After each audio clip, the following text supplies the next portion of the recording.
Parle-moi de ça, Ottawa, Oh. which means tell me about it, Ottawa. Okay, so tell us about Ottawa.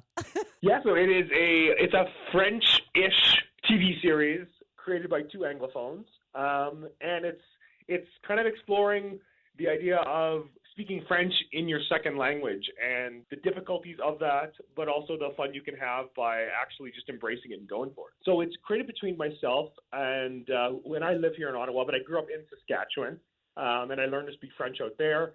And then I'm behind the camera. And in front of the camera, playing every character, is a comedian named Mike Paterson. And Mike is someone who had been doing stand-up comedy for about 15 years. In English, he's an Anglophone. And then suddenly one of his friends like, you should try doing it in French. He didn't really speak French. And then so basically, once he got on stage, started speaking French, and stumbling through it, that kind of became part of the act. And suddenly he was on TV.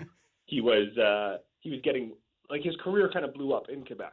Because he can't speak French. I love that. Exactly.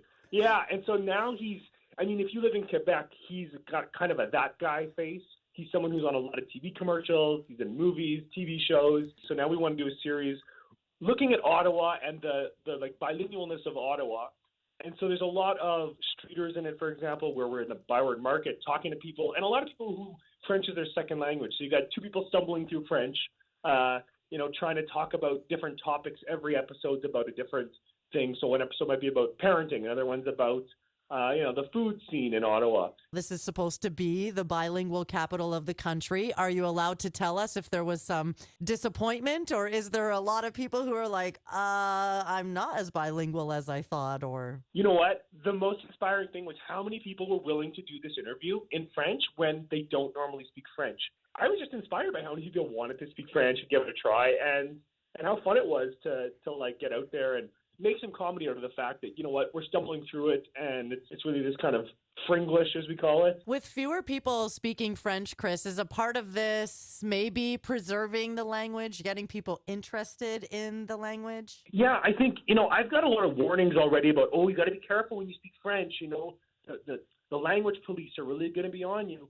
And I think that's why people are intimidated about speaking French sometimes. They feel if they're not perfect at it, that they can't do it. Mm-hmm. I've just been blocking all those voices out because there are a lot of professional voices, especially in the film community, who are like, no, you can't do this. Like, people think you're making fun of them. And if you watch it, it's really not that. We have a character, for example, called Monsieur Poisson Rouge, Mr. Goldfish.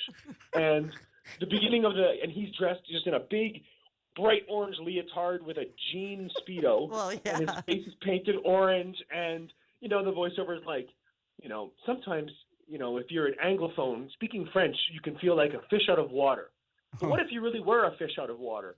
And so we'd have a bunch of sketches of him, trying to order food at a French restaurant as a fish, but he can't pick the right fork because he's got fins on his hands.